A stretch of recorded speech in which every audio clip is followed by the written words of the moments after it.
Alright, kaka-park lang namin galing downtown area ng Davao. So dito kami ngayon sa may Pantalan.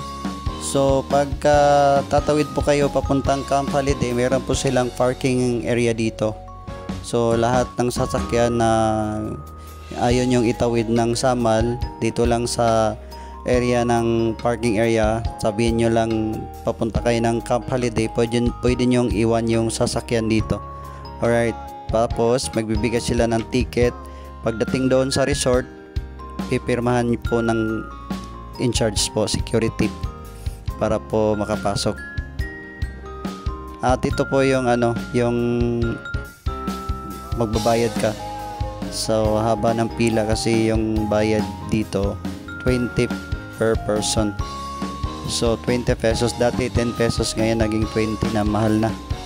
Alright, lahat po, lahat ng taong tatawid pasakay ng barge, magbabayad po ng 20 pesos. Iba pa yung environmental fee. So ang daming babayaran bago makatawid. Meron po ditong waiting area, may snack din po dyan kung gusto nyo mag-snack. So ito po yung sitwasyon sa pagpasok po ng mga sasakyan. Kailangan nakapila po lahat ng mga kotse, van or buses po na pwedeng sumakay ng barge, kasi kailangan i-organize po para balance po lahat, pati motor, pinakahuli na yung mga motor. So lahat po sila ay binabalansi ng nagmamay si kapitan ng inutusan po lahat ng mga empleyado niya dyan na i-balance lahat para hindi po madaganan lahat ng mga nasa gilid po, lalo na sa mga motor. Ito po yung taas ng barge po, ng ferryboat. Napakalamig, ng lakas ng hangin sa ibabaw. Ayan po. Okay, ito po yung paalis na kami galing Davao. So makikita po ninyo, jam pack po lahat, no? Daming motor, sasakyan sa loob niyan. So lahat po ay gustong makatawid. So sana matapos na yung tulay para lahat po ay sasakyan pwede nandalhin sa Samal Island. So ito, medyo malakas yung hangin. Nandito kami ngayon sa taas ng barge, sa ferryboat. Ayan po guys, dahil Sabado ngayon, so medyo maraming tao po ngayon papuntang Camp Holiday. Yung ibang resort naman dito sa Samal, so medyo maraming tao po.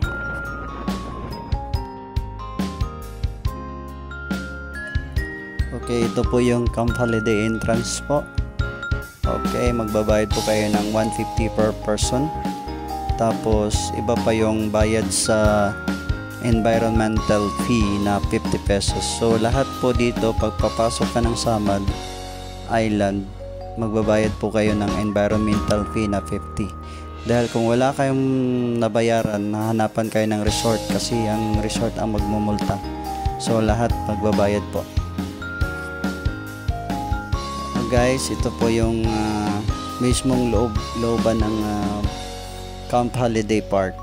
Alright, yan pong lobby nila, yung receiving area nila dyan po. Okay, so lahat ng mga guests dyan po dumadaan. Okay, ito po yung entrance sa may looban po. Guys, ito po yung mga rooms dito, yung mga cottage pala dito. May kanya-kanyang kulay. Kung saan banda yung sa inyo, malalaman mo agad kasi may kanya-kanyang kulay. Ito po yung itsura sa gabi po. Okay.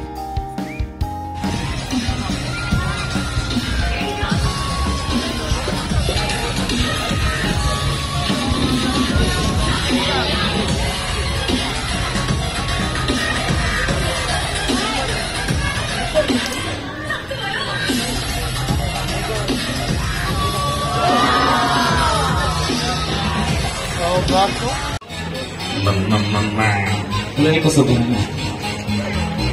Tatak.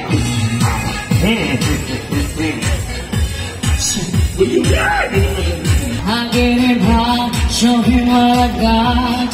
Oh, oh, oh, oh, oh. I get it hot, show him what I've got. Here it now, know he can be my poker face. I Alright, once again, ladies and gentlemen, my name is Jordan, together with Francis. Alright guys, good morning. So ito na po ang sitwasyon pagka umaga po dito sa Camp Holiday. Ayan po, ang sarap dito kasi pwede tayong mag-tent, no? Kung ayaw nyo magrenta ng cottage, tsaka yung mga room dito, pwede nyo kayong magdala ng sarili nyong tent. Yan, kitang kita po, mga pagbarkada, magpamilya, magkarelasyon. Ayan, ang sarap dito. Kayo mag-tent lang kayo sa Camp Holiday, oh. White sand, tapos nasa harap mo lang yung dagat, tapos nandun yung ferry na pwede natin sakyan patawid ng Davao. Alright, dito yun, maganda guys ngayong coming Valentine's po. Ayan, ang sarap po, sarap dito.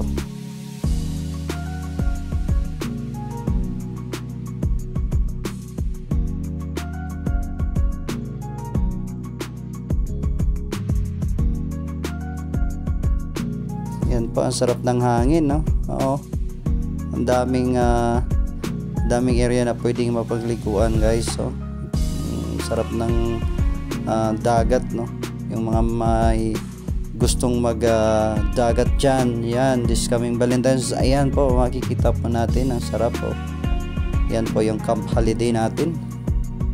Ayan, yung kabilang beach po yan, hindi yung kasali. Ayan, yan yung mga tent natin, no? Yan. So, ang haba ng nyog, oh. Ayan, oh. Mala Boracay. Tapos doon banda may mga tao na nakalambitin, pwede kang magduyan. Yan po yung lamesa, punong-puno po yung tao kagabi. Siguro umuwi na kasi yung barge natin, yung ferry boat natin 24 hours po. Tsaka ang lapit lang, no? Ayan po, ang daming tao. Oh, yan, tent yan, dami. Nakaka-enjoy, eh. Oh, pwede kayong mag-tent kung gusto nyo mag-tent, magpamilya, magjowa. Ayan. Oh, magbarkada dyan. Libre na, oh.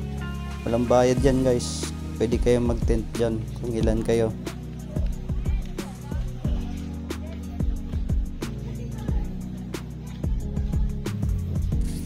Ayan guys, meron din silang restaurant dito kung gusto nyo kumain ng breakfast, lunch, saka dinner. Meron po silang restaurant dito.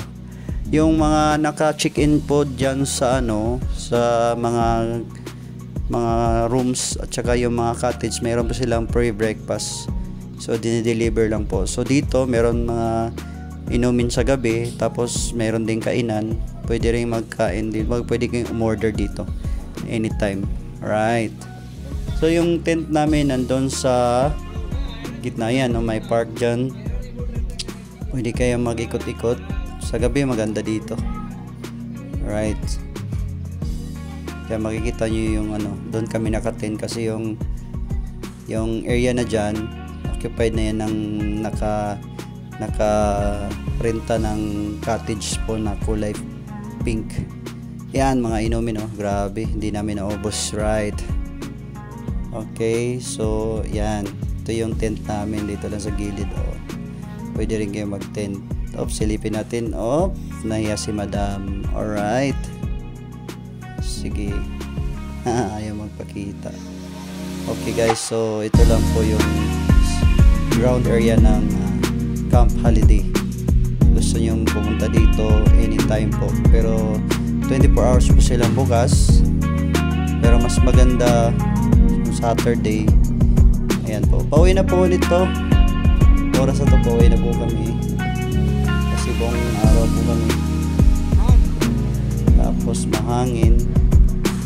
Ang ganda dito. Masarap. Guys, thank you for watching.